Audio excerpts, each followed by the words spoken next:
परमेश्वर के प्यारे लोगों, आज हमें इस बात को जानना है कि हम इस पृथ्वी पे किसकी इच्छा को पूरा कर रहे हैं। क्या परमेश्वर की इच्छा को पूरा कर रहे हैं या अपनी इच्छा को या फिर शैतान की इच्छा को। यदि आप चाहते हैं कि आप परमेश्वर के साथ अनंत काल तक राज्य करें तो आपको परमेश्वर की इच्छा को जानना होगा और परमेश्वर की इच्छा पे चलना होगा। पौलुस कहता है इफिसियों 5 अध्याय का वचन 17 में, इस कारण निर्बुद्धि न हो पर ध्यान से समझो कि प्रभु की इच्छा क्या है।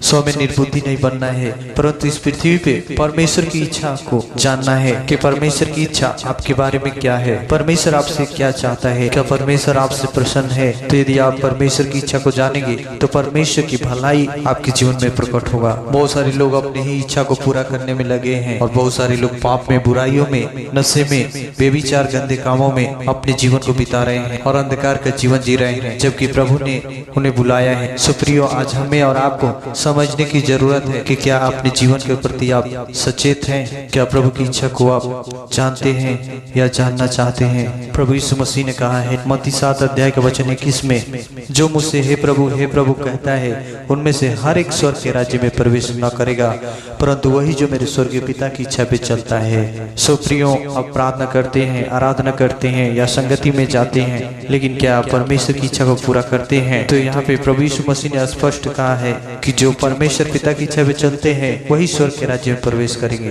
प्रभु यीशु मसीह ने हमें प्रार्थना करना क्या सिखाया है, हमें किस बात के लिए प्रार्थना करना है। हम मत्ती 6 अध्याय के वचन 10 में पढ़ते हैं, तेरा राज्य आए, तेरी इच्छा जैसे स्वर्ग में पूरी होती है वैसे पृथ्वी पर भी हो। सो यहाँ पे प्रभु ने हमें इस रीति से प्रार्थना करने के लिए सिखाया है। स्वर्ग में सब कुछ परमेश्वर की इच्छा के अनुसार चलता है, लेकिन इस पृथ्वी पे सब कुछ परमेश्वर की इच्छा के अनुसार नहीं है। लेकिन प्रभु ने यहाँ पे कहा है कि प्रभु की इच्छा के अनुसार से, परमेश्वर की इच्छा के अनुसार से होने के लिए प्रार्थना करो।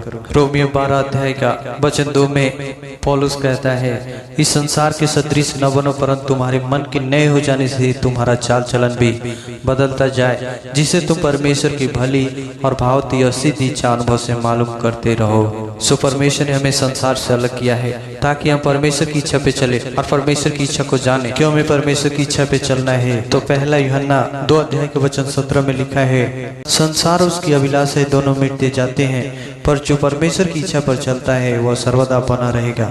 सो यदि आप परमेश्वर की इच्छा पे चलते हैं तो आप सदैव बने रहेंगे, अर्थात आप अनंत जीवन पाएंगे, परमेश्वर के राज्य में प्रवेश करेंगे और आप सदा सर्वदा का जीवन पाएंगे। सो इसलिए हमें परमेश्वर की इच्छा पे चलना है। जानते हैं दाऊद परमेश्वर से क्या प्रार्थना करता है। भजन संगीता 143 का वचन 10 में, मुझको यह सिखा कि मैं तेरी इच्छा कैसे पूरी करूं, क्योंकि मेरा परमेश्वर तू ही है, तेरा भला आत्मा मुझको धर्म के मार्ग में ले चले। तो यहाँ पे दाऊद प्रार्थना करता है कि परमेश्वर मुझको यह सिखा, बता कि मैं तेरी इच्छा कैसे पूरी करूं और तेरा भला आत्मा, तेरा आत्मा मुझे तेरी इच्छा पे चलने में अगुवाई करे, मदद करे। इस प्रकार से वो प्रार्थना करता है। सो प्रियो, हमें भी इस पृथ्वी पे परमेश्वर की इच्छा को जानना है और परमेश्वर की इच्छा पे चलना है और परमेश्वर की इच्छा को पूरा करना है, ताकि हम भी सदा सर्वदा काल का, अनंत काल का जीवन पाए और मसीह में सब आत्मिक आशीष से हमें प्राप्त हो। सो प्रभु इन वचनों से आशीष दे। आइए प्रार्थना करेंगे।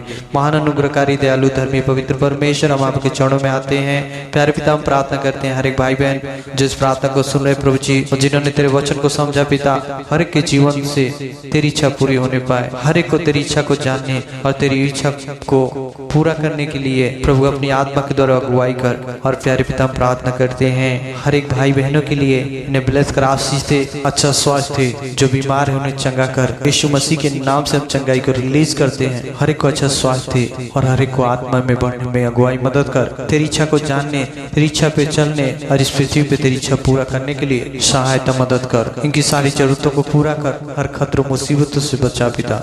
धन्यवाद करते हैं, तूने प्रार्थना को सुन लिया। प्रार्थना को यीशु के नाम मांगते हैं, सुनिए कबूल कीजिए स्वर्गीय पिता। आमीन, आमीन।